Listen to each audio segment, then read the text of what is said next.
یہ انبیاء کی جماعت گزر چکی، ان کو وہ ملے گا جو انہوں نے کیا، اور تم کو وہ جو تم نے کیا،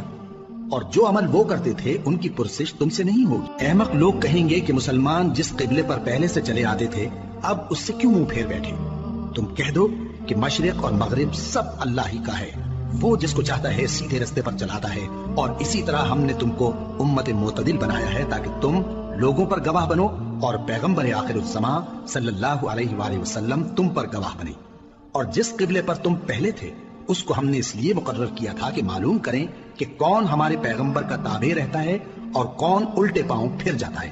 اور یہ بات یعنی تحویل قبلہ لوگوں کو گراں معلوم ہوئی، مگر جن کو اللہ نے ہدایت بخشی ہے وہ اسے گراں نہیں سمجھتے، اور اللہ ایسا نہیں کہ تمہارے ایمان کو یوں ہی ضائع کر دے۔ اللہ تو لوگوں پر بڑا مہربان ہے، صاحب رحمت ہے۔ اے پیغمبر صلی اللہ علیہ وآلہ وسلم، ہم تمہارا آسمان کی طرف منہ اٹھانا دیکھ رہے ہیں، سو ہم تم کو اسی قبلے کی طرف جس کو تم پسند کرتے ہو منہ کرنے کا حکم دیں گے، تو اپنا منہ مسجد حرام یعنی خانہ کعبہ کی طرف پھیر لو، اور تم لوگ جہاں ہوا کرو نماز پڑھنے کے وقت اسی مسجد کی طرف منہ کر لیا کرو۔ اور جن لوگوں کو کتاب دی گئی ہے وہ خوب جانتے ہیں کہ یہ نیا قبلہ ان کے پروردگار کی طرف سے حق ہے، اور جو کام یہ لوگ کرتے ہیں اللہ ان سے بے خبر نہیں۔ اور اگر تم ان اہل کتاب کے پاس تمام نشانیاں بھی لے کر آؤ تو بھی یہ تمہارے قبلے کی پیروی نہ کریں، اور تم بھی ان کے قبلے کی پیروی کرنے والے نہیں ہو، اور ان میں سے بھی بعض کے قبلے کے پیرو نہیں۔ اور اگر تم باوجود اس کے کہ تمہارے پاس علم یعنی اللہ کا حکم آ چکا ہے ان کی خواہشوں کے پیچھے چلو گے تو ظالموں میں ہو جاؤ گے۔ جن لوگوں کو ہم نے کتاب دی ہے وہ ان پیغمبر آخر الزماں صلی اللہ علیہ وآلہ وسلم کو اس طرح پہچانتے ہیں جس طرح اپنے بیٹوں کو پہچانا کرتے ہیں،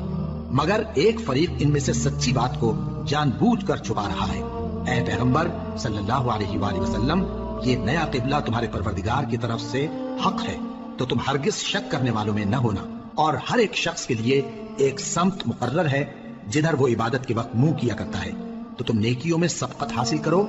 تم جہاں ہوگے اللہ تم سب کو جمع کرے گا، بے شک اللہ ہر چیز پر قادر ہے۔ اور تم جہاں سے نکلو نماز میں اپنا منہ مسجد حرام کی طرف کر لیا کرو، بے شبہ یہ تمہارے پروردگار کی طرف سے حق ہے، اور تم لوگ جو کچھ کرتے ہو اللہ اس سے بے خبر نہیں۔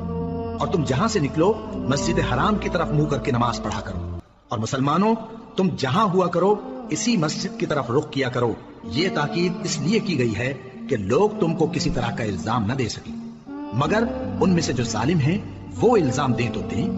سو ان سے مت ڈرنا اور مجھی سے ڈرتے رہنا۔ اور یہ بھی مقصود ہے کہ میں تم کو اپنی تمام نعمتیں بخشوں، اور یہ بھی کہ تم راہ راست پر چلو۔